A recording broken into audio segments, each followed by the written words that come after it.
Hello, people. Hope you're doing great. Let's deep dive into the essence of the book Psychology of Money by Morgan Housel. Money isn't just about numbers. It's about how we think, feel, and behave. That's the core idea of the Psychology of Money by Morgan Housel. Imagine two people. One wins the lottery and blows it all in a few years, while another works a regular job, saves diligently, and retires a millionaire. What's the difference? Intelligence? Luck? No, it's behavior. This book isn't about financial formulas. It's about understanding the emotions, habits, and decisions that separate the wealthy from the broke. And trust me, once you get these ideas, you'll never look at money the same way again. First, let's talk about compounding, arguably the most underrated force in wealth building. Imagine a tiny snowball rolling down a hill, picking up more snow as it goes. By the time it reaches the bottom, it's massive. That's compounding. Warren Buffett didn't become a billionaire because he's the best stock picker. He became a billionaire because he's been investing since he was 11. If he had started in his 30s, he'd be nowhere near as rich. The lesson? The earlier you start, the better. And once you start, just let it grow. The biggest mistake people make isn't picking bad stocks, it's not giving their money enough time to work. Next, let's talk about luck and risk. We love stories about self-made billionaires, but the truth is, success is never 100% in our control. Bill Gates became Bill Gates partly because his school was one of the few in the world with a computer in the 1960s. Meanwhile, thousands of equally smart people never got that opportunity. The takeaway? Don't judge success or failure too harshly. Luck plays a role in both. Stay humble, stay flexible, and don't assume you're invincible just because things are going well. Then, there's saving. People think being rich is about how much you earn. Wrong. It's about how much you keep. A guy making $500,000 a year, but spending it all is broke, while someone making $50,000 but saving aggressively is actually building wealth. Here's a wild stat. More than half of U.S. lottery winners go broke within a few years. Why? Because money alone doesn't make you rich, your habits do. Wealth isn't what you see, it's what you don't see. The flashy cars, the designer clothes, that's spending. Real wealth is silent. Now let's talk about enough. We live in a world where we're told to chase more. More money, more success, more everything. But what's the point if you don't know when to stop?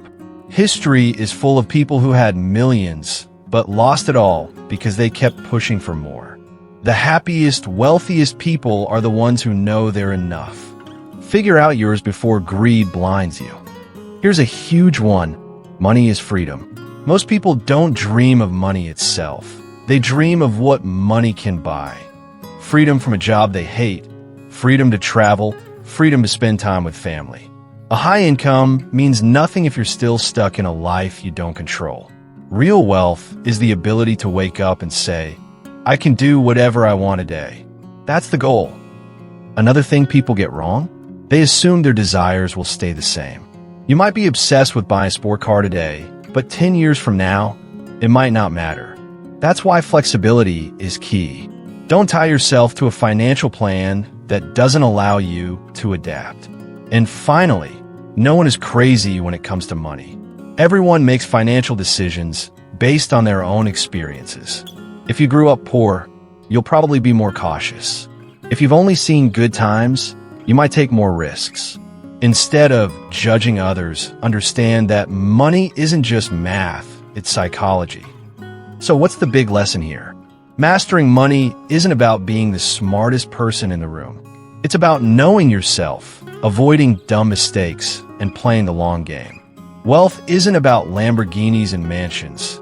It's about peace of mind, security, and the ability to live life on your own terms. The sooner you get that, the richer you'll be, not just in money, but in life. Let me tell you about a man named James Parker. He was once the CEO of a major company, earning millions. Private jets, luxury yachts, a penthouse overlooking the skyline. He had it all. But he wanted more. A bigger company, a bigger deal, just one more risky investment to truly secure his legacy. Then, the market crashed. His empire crumbled overnight. The cars? Sold. The mansion? Gone. The friends? Vanished. At 62, he wasn't just broke, he was exhausted. Chasing more had taken everything from him. Now, meet Robert Mitchell. He never made millions. He was a teacher, lived in a simple house, drove the same old car for decades. But he did one thing right. He invested early, saved consistently, and never chased more than he needed. At 62, Robert wasn't worried about money. He had enough. He had time. He had peace. 2 men, 2 paths. One was rich, then lost it all. The other was never flashy, yet ended up wealthy. Because wealth isn't about how much you make. It's about how you think. The real question is, which one will you be? If you found this summary valuable, imagine the impact of reading the entire book. If you want to keep learning and growing, hit that subscribe button and stay tuned for more powerful insights.